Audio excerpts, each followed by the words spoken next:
Hola, es un placer tenerte aquí. Antes de comenzar, suscríbete al canal y dale like al vídeo. Me llamo Elena Morales, tengo 34 años y llevo casi una década casada con Javier, el hombre que creí conocer mejor que a mí misma, un compañero tranquilo, atento, de esos que saben cómo hacerte reír después de un mal día. Siempre pensé que nuestro amor era sólido, basado en la confianza y en los años compartidos entre proyectos pequeños y promesas simples. Cuando hablábamos del futuro, él lo dibujaba con palabras suaves y gestos que parecían sinceros. Nunca imaginé que detrás de esa mirada serena se escondía alguien que sería capaz de romper mi mundo en silencio. Pero a veces, hasta la persona más cercana puede ser un completo desconocido. Vivíamos en un piso modesto en el centro de Toledo, con una cocina pequeña que olía a café por las mañanas y una terraza donde solíamos cenar en verano. No teníamos lujos, pero compartíamos risas, series los domingos y sueños que parecían alcanzables. Javier hablaba de abrir una tienda de bicicletas, yo pensaba en estudiar un máster en educación. Todo parecía estable, casi predecible, pero en esa rutina también se escondía el inicio del olvido. La confianza crece en el silencio, pero también se desmorona cuando nadie se da cuenta. Los fines de semana solíamos ir a la casa de campo de mi padre, una propiedad antigua heredada de mi abuelo, con paredes de piedra, vigas de madera y una chimenea que aún olía a infancia. Era un lugar especial, aislado del ruido, donde los recuerdos respiraban en cada rincón. Allí celebramos aniversarios, cenas navideñas y tardes tranquilas cortando leña. Javier parecía disfrutarlo tanto como yo, cuidando del jardín, ayudando con las gallinas, fingiendo pertenecer a esa historia familiar. Nunca imaginé que ese lugar sagrado sería el escenario de la mayor traición de mi vida. Hace unos meses empezaron a circular rumores de robos en varias casas rurales de los alrededores, herramientas caras, electrodomésticos, incluso documentos desaparecían sin dejar rastro. Mi padre, siempre precavido, decidió instalar una cámara oculta en el salón, camuflada entre unos libros antiguos. Lo hizo sin grandes anuncios, con la discreción de quien solo busca proteger lo suyo. Nadie más lo sabía, salvo yo. En ese momento, no pensé que esa cámara grabaría algo más valioso que un ladrón común. Recuerdo que aquella tarde, mientras mi padre me hablaba del sistema de grabación y me mostraba la aplicación en su portátil, yo apenas prestaba atención. Asentí, sonreí, y prometí que le echaría un vistazo de vez en cuando. Olvidé contarle a Javier ese pequeño detalle, convencida de que no tenía ninguna importancia. Nunca imaginé que ese olvido inocente se convertiría en mi salvación. A veces, lo que callamos por descuido se convierte en la clave para despertar. Ese viernes por la mañana, Javier me dijo que tenía pensado ir solo a la casa de campo para alimentar a las gallinas y asegurarse de que todo estuviera en orden. Me pareció un gesto amable, una preocupación lógica después de las noticias sobre robos en la zona. Incluso me ofrecía acompañarle, pero él insistió en que descansara, que me quedara en casa y aprovechara el sábado para mí. Lo noté sereno, hasta cariñoso, como si de verdad su única intención fuera cuidar. No sospeché nada, ni lo más mínimo. Antes de salir, me besó en la frente como siempre hacía, me deseó un buen fin de semana y tomó las llaves de la casa de campo con su mochila al hombro. Me dijo que volvería al día siguiente por la noche, que me llamaría si encontraba algo fuera de lugar. No hubo tensión, ni prisas, ni gestos que delataran nerviosismo. Incluso me envió una foto de las gallinas por WhatsApp al mediodía. Todo parecía en orden, exactamente como debía ser. Sin embargo, aquella noche no logré dormir bien. Había algo en su sonrisa de esa mañana que me incomodaba, como si escondiera una segunda intención, una sombra detrás de sus ojos. Era una sensación vaga, difícil de explicar, como una alarma suave sonando en el fondo del pecho. No era celos, ni inseguridad, era intuición. Y aprendí que, cuando algo en ti grita en silencio, más vale escucharlo. El lunes a primera hora, mi padre me llamó para decir que la cámara había funcionado perfectamente y que había grabado toda la visita del fin de semana. Me dijo que no había notado nada raro, pero que por si acaso, le echáramos un vistazo juntos.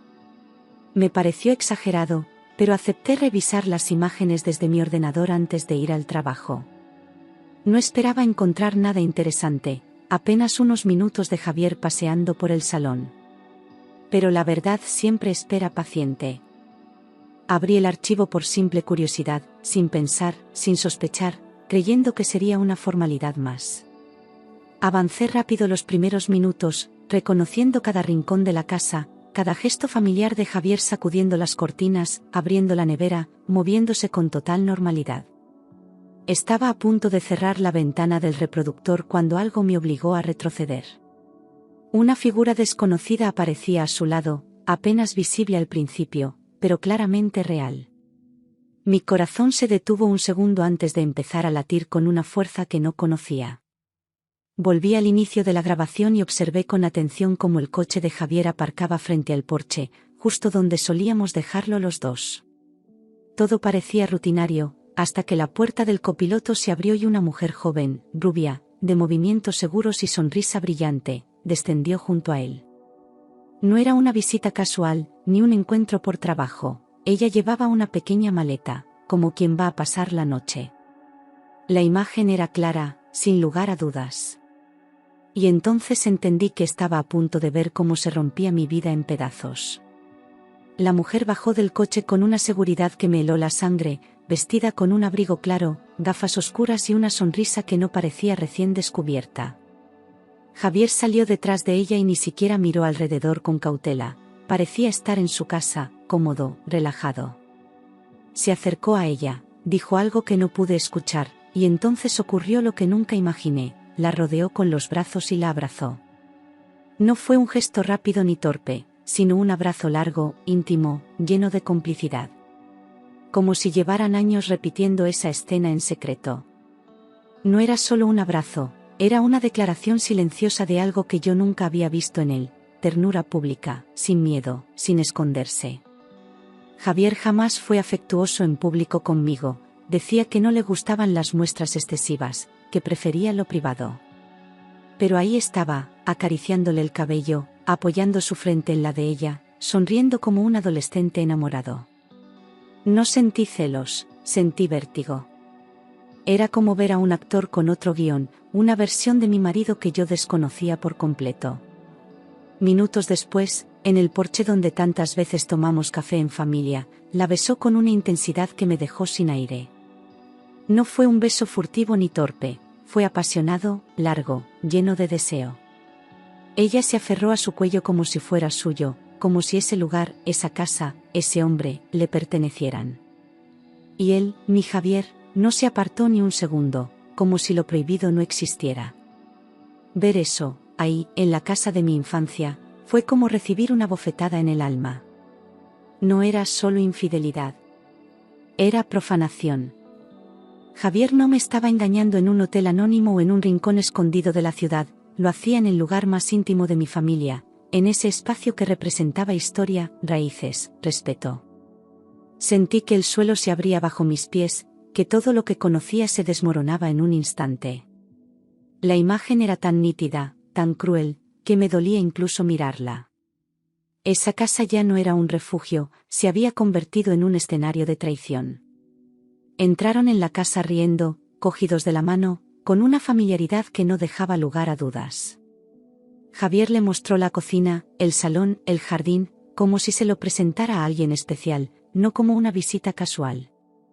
Ella se sentó en el sillón de mi abuelo, tocó los marcos de fotos, preguntó por cosas que él respondía con soltura.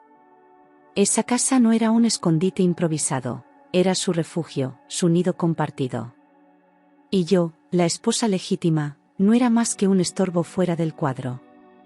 En un momento de la grabación, Javier abrió el armario del salón y sacó una botella de vino que habíamos reservado para nuestro 10º aniversario, un Ribera que compramos juntos con la promesa de abrirlo en una ocasión especial. Verlo descorcharlo delante de esa mujer, ver cómo brindaban con nuestras copas, fue como una puñalada directa al corazón. Se reían, brindaban por algo que desconocía, tal vez por una vida nueva. Ese vino era un símbolo, y ahora solo sabía a traición. Hasta el sabor de nuestros recuerdos estaba contaminado. Subieron las escaleras entre risas, besándose por el camino, sin cerrar la puerta del dormitorio donde tantas veces dormía abrazada a él. Vi cómo dejaban la maleta sobre la cama, cómo se desvestían con calma, sin apuros, como si ese momento no fuera el primero. La cámara no captaba todo, pero bastaba ver sus siluetas, su cercanía, la manera en que se tocaban. No necesitaba detalles para entender lo que estaba ocurriendo. Y aún así, seguí mirando, incapaz de apartarme de esa pesadilla grabada. En cuanto comenzaron las risas ahogadas, los susurros, los gemidos que se colaban desde el piso superior, apagué el audio con un temblor en las manos. Era demasiado, incluso para mí, que había soportado infidelidades en historias ajenas, pero nunca en la mía. Me quedé frente a la pantalla congelada, como si lo que veía no fuera real, como si pudiera borrarlo con solo cerrar la tapa del portátil. Pero ya lo había visto todo. Y una vez que la verdad se revela, no hay vuelta atrás. Lloré durante horas, sentada en el suelo del salón, con el portátil cerrado y el corazón desbordado. No sabía si gritar, vomitar o desaparecer. No era solo el dolor del engaño, era la humillación, la rabia, el asco por no haberlo visto antes. Cada recuerdo compartido se deshacía como papel mojado, cada promesa sonaba ahora como una burla. Sentí que me había roto en 1000 pedazos, y ni siquiera sabía por dónde empezar a recogerme. Durante días no supe qué hacer. Pensé en enfrentarlo, en esperar que lo negara, en escuchar mentiras solo para comprobar si tenía coraje de mirar a los ojos. Pensé en marcharme sin decir nada, en dejarle una carta, en huir de Toledo con lo poco que me quedaba de dignidad. También consideré fingir que no sabía nada, continuar como si nada hubiera pasado, simplemente para ganar tiempo. Pero dentro de mí, algo hervía. Y sabía que esa rabia, bien dirigida, podía convertirse en mi mejor arma. Cuando volvió a casa aquella noche después del trabajo, entró como siempre, dejó el maletín junto a la puerta y me saludó con un beso en la mejilla, como si no hubiera pasado nada. Se quitó los zapatos, encendió la televisión y me preguntó si había sobrado algo de la cena del día anterior. Yo lo miraba desde la cocina intentando no temblar, sintiendo el nudo en la garganta mientras él actuaba con una naturalidad que me daba náuseas. Me di cuenta de que no tenía ni una pizca de culpa. Era un actor perfecto en una vida que ya no era real. Durante la cena me dijo que había tenido un día muy duro en el trabajo, que los informes se le acumulaban y que apenas había tenido tiempo de comer. Me hablaba mientras cortaba el pollo con tranquilidad, sin levantar la vista, como si solo quisiera llegar al sofá y olvidar el mundo. Me preguntó por mi día, por unas facturas que tenía que pagar, por una llamada de mi madre. Yo asentía, en silencio, fingiendo normalidad, intentando no gritarle que lo sabía todo. Su voz me sonaba lejana, como si hablara desde otra dimensión. Lo escuchaba fingir mientras cada palabra suya me resonaba con imágenes del vídeo, con el sonido apagado de sus susurros en la casa de campo, con el recuerdo del vino y la cama compartida. Su tono amable era una máscara, su sonrisa una fachada que había sostenido durante años sin que yo lo notara. Me pregunté cuántas veces habría actuado así, cuántas mentiras me habría contado con la misma calma. Sentí que el aire en la casa se volvía espeso, como si todo estuviera contaminado por su doble vida. Y aún así, sonreí y le serví un poco más de vino. Esa madrugada, cuando él dormía profundamente a mi lado, volví a abrir la grabación, esta vez con calma, buscando algo más que besos. Ya no quería llorar, quería entender, encontrar las piezas ocultas del puzzle, ver que se me había escapado. Rebobiné, pausé, amplié cada gesto, cada rincón de la casa, cada mirada compartida entre ellos. Fue entonces cuando algo cambió. Noté que Javier, en un momento en el salón, se acercaba al mueble del escritorio. Algo hacía con la mochila que no recordaba haber visto antes. Avancé cuadro por cuadro y allí estaba. Javier abría con naturalidad el cajón del escritorio donde mi padre guardaba documentos importantes, movía papeles y luego, sin dudar, guardaba algo en su mochila. Su expresión no era nerviosa, sino precisa, como si ya supiera exactamente lo que buscaba. Me acerqué a la pantalla, intentando descifrar qué había tomado, sintiendo el corazón latir con fuerza otra vez. Aquello ya no era solo una infidelidad. Era un crimen. Y estaba grabado con la misma claridad que sus besos. Amplié la imagen tanto como pude y entonces lo vi con claridad. Era un sobre marrón, con la escritura de mi padre, marcado como documentación de la herencia, algo que siempre había estado en ese cajón bajo llave. Javier lo metió en su mochila sin mirar atrás, como si no temiera consecuencias, como si ya no respetara nada. Yo conocía ese sobre. Sabía que dentro había escrituras, copias de testamentos, incluso dinero en efectivo guardado, por si acaso. Me quedé helada. Ahora sí lo tenía todo claro, había cruzado una línea que no podía perdonarse. No solo me engañaba con otra mujer, no solo usaba nuestro hogar familiar para traicionarme, también estaba robando a mi familia. Ese sobre representaba años de esfuerzo, la confianza de mi padre, la historia de 3 generaciones. Y él lo tomaba como si nada, sin remordimientos, mientras yo cocinaba para él y le preparaba el café por las mañanas. Sentí una mezcla de impotencia y furia que me quemaba por dentro. Ya no se trataba solo de mí. Se trataba de mi sangre, de mis raíces, de una herida que iba más allá del amor. Más tarde en la grabación, mientras estaban sentados en la terraza, lo escuché hablar con la mujer sobre empezar una nueva vida con ese dinero, sobre mudarse lejos, sobre dejarlo todo atrás. Usaban palabras vagas, frases disimuladas, pero el mensaje era claro, planeaban escapar, juntos, usando lo que no les pertenecía. Ella preguntaba si ya tenía todo listo, él decía que sí, que solo faltaban unos días más. Mi cuerpo entero temblaba mientras los escuchaba hacer planes con lo que era nuestro. Me estaban borrando en silencio, como si nunca hubiera existido. No tardé en buscar más información sobre ella. Con una foto del vídeo, supe su nombre en cuestión de minutos, Laura, compañera de trabajo de Javier, asistente de dirección en su empresa desde hacía 1 año y medio. Vi sus redes sociales, sus fotos en eventos, su risa en cenas de empresa que él decía que eran aburridas.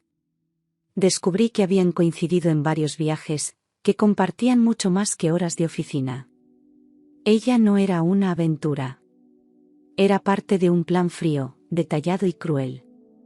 Y yo, mientras tanto, seguía creyendo en un matrimonio que ya no existía. Juntos planeaban vender la casa de campo, usar los documentos falsificados para acelerar el proceso y marcharse a vivir a Portugal, donde ella tenía familiares. Lo tenían todo organizado, una nueva cuenta conjunta, una inmobiliaria interesada, incluso una fecha tentativa para firmar los papeles. Todo sin que mi padre ni yo lo supiéramos. Se reían mientras hablaban del retiro perfecto, de dejar atrás los dramas y empezar de cero. Aquello no era un desliz, era una operación meticulosa. Y yo decidí, en ese momento, que no iba a permitirlo. De repente, todos los años juntos se convirtieron en una mentira cuidadosamente sostenida. Las cenas, los viajes, las conversaciones nocturnas, todo parecía parte de una obra donde yo era la única que no conocía el guión. Empecé a recordar momentos en los que él parecía distante, pero que yo justificaba con estrés o cansancio. Ahora lo veía todo con otros ojos, entendiendo que cada caricia y cada palabra amable eran parte de su teatro. Y dolía, porque yo sí había amado de verdad. Esa misma noche, con el corazón endurecido, empecé a revisar su móvil mientras dormía. Sabía la contraseña, la misma de siempre, y nunca había sentido la necesidad de usarla para espiarlo. Pero esa confianza había muerto, y ahora necesitaba respuestas. Busqué correos, mensajes, llamadas, registros de ubicaciones, todo lo que pudiera darme más piezas del rompecabezas. Y lo que encontré no hizo más que confirmar que mi intuición no se equivocaba. Había decenas de mensajes con Laura, no solo en WhatsApp, también en su correo personal y en redes que ni sabía que usaba. Hablaban de hoteles, de escapadas, de planes de futuro con una libertad que me revolvía el estómago. En una conversación, él le decía que pronto todo estaría resuelto, que la vieja casa ya tenía comprador. Ella respondía con emojis de corazones, como si robar y traicionar fueran parte de una historia romántica. Lo tenían todo documentado, como si nadie pudiera detenerlos. Incluso las supuestas reuniones de trabajo, esos fines de semana en los que decía estar revisando informes o viajando por una feria, eran en realidad escapadas con ella. Había billetes de tren, reservas de hotel y fotos juntos en lugares donde yo nunca estuve invitada. Él mentía con tanta naturalidad que me pregunté si alguna vez me había dicho la verdad. La rabia crecía en mi pecho con cada archivo abierto, con cada prueba que destrozaba un recuerdo más. Ya no era amor lo que sentía, era algo mucho más oscuro. Mi amor se transformó en un odio que me quemaba por dentro, como un fuego silencioso que empezaba a consumirlo todo. No lloré más. No grité. No rompí nada. Solo me senté en la mesa de la cocina con el portátil encendido y los ojos clavados en el vacío. Comprendí que si quería justicia, debía usar la misma frialdad que ellos habían usado conmigo. Y por primera vez en mucho tiempo, sentí que recuperaba el control de mi propia historia. No iba a seguir siendo la víctima pasiva de su traición. Si querían jugar sucio, yo jugaría mejor. Ya no se trataba de salvar un matrimonio muerto, sino de proteger lo que me pertenecía, lo que aún podía reconstruirse. Tomé la decisión en silencio, sin promesas ni gritos, solo con la certeza firme de que no me quedaría de brazos cruzados. El dolor ya no era un peso, era mi motor. Y con él, empezaría mi propia guerra. Al día siguiente pedí cita con un abogado especializado en divorcios y delitos patrimoniales. Le conté todo sin adornos, sin omitir nada, mostrando las pruebas una por una. Él escuchó con atención, con el rostro serio, y me dijo algo que me devolvió la esperanza: tenemos lo suficiente para hundirle legalmente. Me explicó los pasos, los tiempos, las precauciones que debía tomar. Salí de esa oficina con un plan. Y por primera vez, sonreí de verdad. Me aconsejó guardar silencio absoluto, actuar como si no supiera nada y seguir recopilando pruebas. Cada gesto de Javier, cada conversación, cada movimiento podía servirnos. No debía adelantarme, no debía enfrentarlo todavía. La clave era la paciencia. Así que me transformé en actriz dentro de mi propia casa, ocultando el temblor en las manos, cocinando como siempre, sonriendo lo justo. Mientras tanto, cada día me acercaba un poco más a mi venganza. Descargué la grabación completa de la cámara oculta y la guardé en varios dispositivos: un pendrive escondido en la despensa, una copia en la nube con contraseña, otra en el portátil del despacho de mi padre. No podía correr riesgos. También imprimí capturas clave, documentos, correos y mensajes que probaban el robo, la infidelidad y el intento de fraude. Era mi escudo, mi espada, mi seguro contra cualquier maniobra que intentaran. Ya no tenían el poder. Lo tenía yo. Días después, mientras revisaba documentos antiguos en casa de mi padre, descubrí algo que confirmó mis peores sospechas: Javier había intentado falsificar mi firma en un documento notarial de herencia. No solo había accedido al sobre robado, también había llevado los papeles a una gestoría para iniciar un proceso de venta. El notario había detectado irregularidades y paralizado el trámite, solicitando confirmación por mi parte. Si no hubiera descubierto el vídeo, quizá habría conseguido su objetivo. Pero ahora, tenía la prueba definitiva para hundirle. Intentaba vender la casa de campo sin decirle nada a mi padre, usando documentos falsificados, como si pudiera borrar generaciones de historia con una simple firma. No se trataba solo de dinero. Era apropiarse de lo que no le pertenecía, borrar vínculos, robar raíces. Su ambición lo había llevado a cruzar límites legales, morales y afectivos sin pestañear. Me di cuenta de que ya no estaba casada con un hombre, sino con un impostor. Y esa casa, símbolo de todo lo que yo era, casi había caído en sus manos. Lo cité a cenar un jueves, fingiendo que necesitábamos hablar del futuro de nuestro matrimonio, usando el mismo tono que él había usado tantas veces para ocultar verdades. Preparé su plato favorito, encendí velas, vestí como solía hacerlo cuando aún creía en nosotros. Él llegó puntual, con esa misma sonrisa ensayada que ahora me parecía repulsiva. Se sentó frente a mí, relajado, sin saber que estaba a punto de enfrentarse a todo lo que había ocultado. Yo, en silencio, Ya había decidido que esa sería la última vez que me miraría sin culpa. Durante la cena fingí estar feliz, nostálgica, como si quisiera recuperar algo que en realidad ya estaba muerto. Le hablé de nuestras primeras vacaciones, de las ganas de ir a la casa de campo juntos, de hacer un reinicio en nuestra historia. Él me miraba con ternura fingida, creyendo que su máscara aún funcionaba, que yo era la misma ingenua de siempre. Jugaba su papel sin saber que la obra estaba a punto de terminar. Cada palabra que decía era una cuerda más con la que se iba enredando. Le pedí que me acompañara el fin de semana siguiente a la casa de campo, con la excusa de reconectar y arreglar las cosas entre nosotros. Al principio dudó, se notaba incómodo, como si no supiera cómo negarse sin levantar sospechas. Pero terminé convenciéndolo con una sonrisa y una mano sobre la suya, como tantas veces antes. Aceptó, sin saber que lo estaba guiando directo a su caída. Esa casa, que él pensó que sería su refugio, se convertiría en el escenario de su juicio final. Cuando llegamos, noté que miraba todo con cautela, como si el aire allí ya no le resultara tan cómodo como antes. Caminaba por las estancias con una tensión que antes no existía, preguntaba por detalles sin importancia, evitaba mirar ciertas zonas. Sabía que algo había cambiado, pero no imaginaba qué. Yo actuaba con naturalidad, sin apuros, esperando el momento exacto. Y fue entonces cuando vi, por primera vez, el miedo verdadero en sus ojos. Nos sentamos en el salón, como tantas veces antes, y sin decir nada, encendí la televisión conectada al portátil y reproduje el vídeo. No hubo palabras de introducción, ni gritos, ni acusaciones. Solo imagen tras imagen desfilando ante él, su coche llegando, la mujer bajando, los besos, el robo. Durante los primeros segundos intentó mantener la calma, pero pronto su expresión se quebró. Ya no tenía escapatoria. Estaba atrapado por la verdad.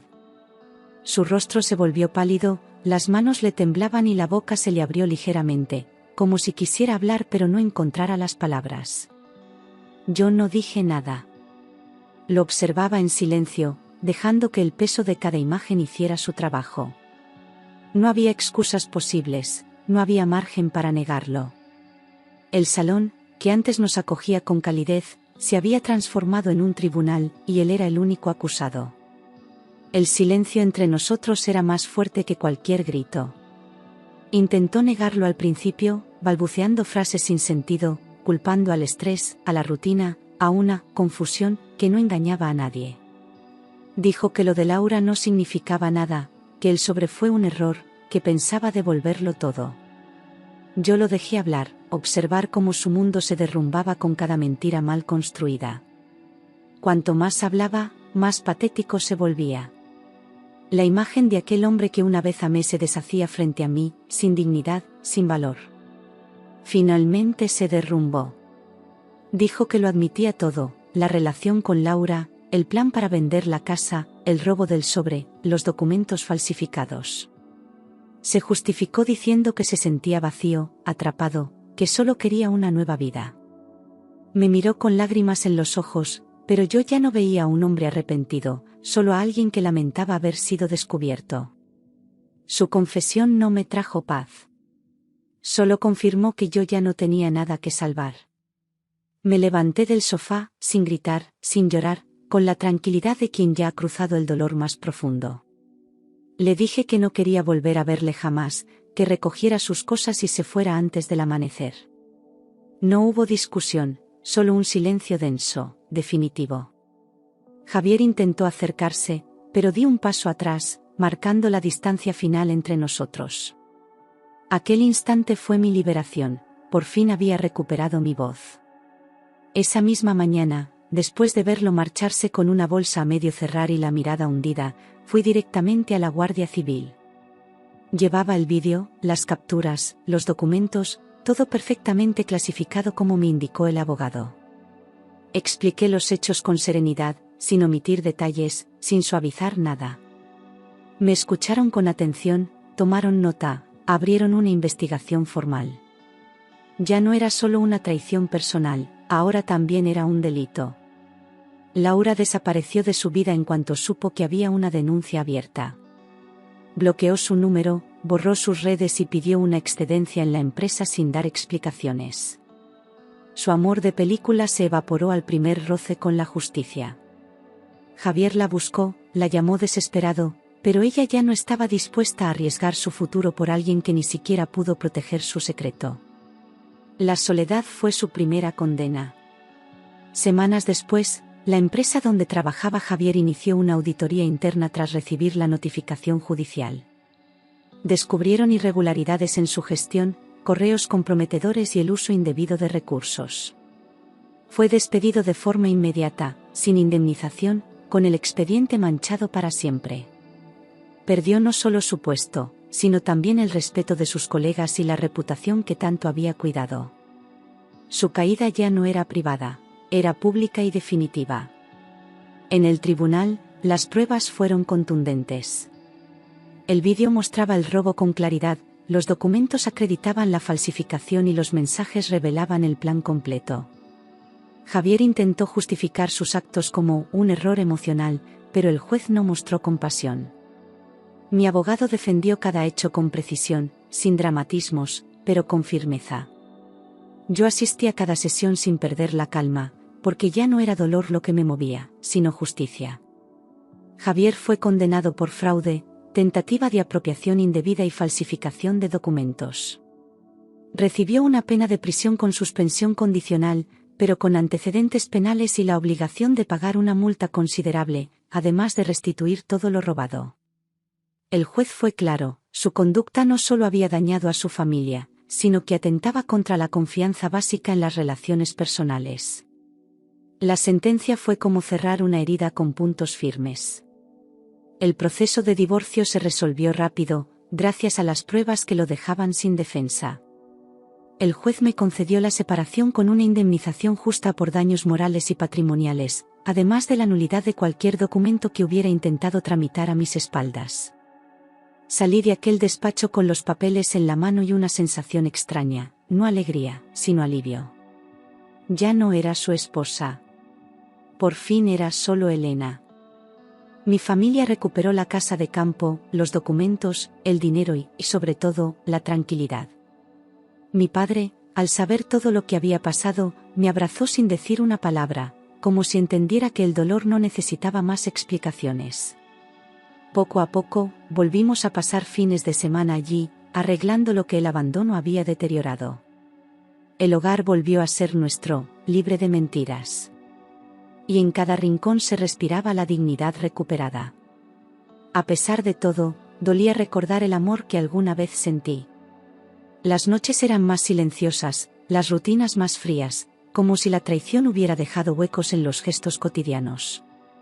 Me costaba confiar, sonreír sin pensar, dormir sin revivir escenas del pasado. No era solo tristeza, era un duelo por la mujer que había sido. Porque a veces, perder a alguien también significa perder parte de ti. Con el tiempo, entendí que no era culpa mía. Que amar no fue un error, pero sí lo fue cerrar los ojos cuando las señales estaban ahí.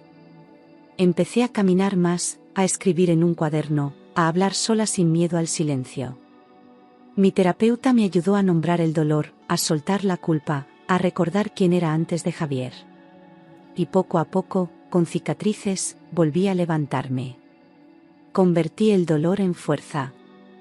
Me apunté a clases de arte, retomé la lectura, viajé sola por primera vez en años.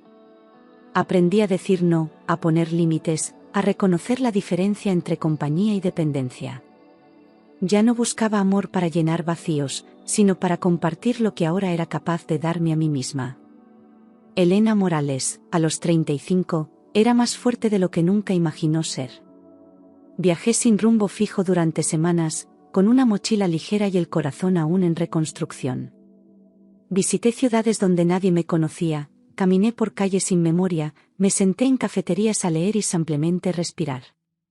Me apunté a un curso de escritura en Granada, y allí, entre palabras y relatos, empecé a reencontrarme. Recuperé sueños que había enterrado por amor, por costumbre, por miedo. Descubrí que la vida no termina cuando alguien te rompe, empieza cuando decides recomenzar.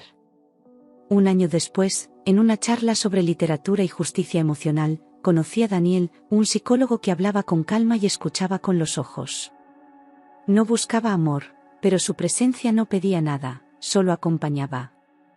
Empezamos a tomar café después de las charlas, a pasear sin hablar demasiado, a compartir silencio sin incomodidad. Nunca intentó rescatarme, solo me ofreció su mano cuando decidí avanzar. Y así, sin promesas, sin prisas, el respeto se convirtió en el nuevo lenguaje entre nosotros. Entendí que a veces hay que ver la peor versión de alguien para descubrir tu mejor versión. Que no todo lo que se rompe merece ser arreglado, y que la traición no te define, te revela. Aprendí a no mendigar amor, a reconocer el valor de mi tiempo, a priorizar la paz sobre la costumbre. Lo que Javier destruyó me obligó a construirme con cimientos más sólidos. La herida dejó cicatriz, sí, pero también me dio una piel nueva, más fuerte. Aquella cámara, instalada contra ladrones, no solo reveló un crimen, me devolvió mi libertad. Gracias a ella, vi la verdad, recuperé a mi familia y recordé quién era. Hoy, cuando cierro la puerta de la casa de campo, sé que nadie más volverá a profanarla. Ya no tengo miedo del pasado, porque lo enfrenté y lo superé. Y mientras el viento mueve los árboles, sé que esa historia ya no me duele, me pertenece. La casa de campo volvió a llenarse de risas, de amigos, de cenas bajo las estrellas. Plantamos flores nuevas, pintamos las paredes, colgamos fotos antiguas. Todo lo que Javier intentó borrar ahora brillaba con más fuerza. Allí entendí que la memoria no se destruye, se honra. Y que lo que se construye con amor verdadero, resiste cualquier traición. Escribí una carta para Javier que nunca envié. No para perdonarle, sino para liberarme. Le conté todo lo que me dolió, todo lo que aprendí, todo lo que nunca volvería a permitir. La rompí en pedazos y la lancé al río una tarde en Toledo. Fue mi forma de decir adiós a lo que fui, y abrir espacio a lo que estaba por venir. Supe por terceros que Laura se mudó al norte, que cambió de apellido en redes, que nadie más volvió a saber de ella. No sentí odio, ni satisfacción. Solo indiferencia. Ella fue parte del daño, sí, pero el verdadero culpable fue quien me juró lealtad. No gasté más energía en venganzas. La mejor justicia fue seguir adelante sin arrastrar sus nombres conmigo. Mi padre nunca me exigió explicaciones, pero una tarde, mientras recogíamos tomates del huerto, me dijo: «Tú vales más de lo que permitiste que te hicieran». Esa frase se me quedó clavada como un recordatorio constante. Porque no se trata de no caer, sino de no quedarse donde te rompieron. Gracias a él, supe que el amor verdadero nunca te obliga a renunciar a ti misma. Con Daniel no construí un cuento de hadas. Construimos algo mejor, una historia real, sin máscaras, sin urgencias. Aprendimos a respetar los silencios, a acompañarnos sin invadirnos. Un día, sin planearlo, volvimos a la casa de campo juntos. Y en ese porche donde antes se rompió todo, brindamos por lo nuevo. No con vino robado, sino con promesas limpias. Hoy miro atrás y no me reconozco en la mujer que temblaba frente a una pantalla. Pero agradezco haber sido ella, porque sin ese momento, no habría nacido la Elena que soy ahora. Fuerte. Libre. Íntegra. Porque algunas historias no tienen final feliz con quien empieza, sino con quien aprendes a ser después. Y esta, por fin, es mi historia.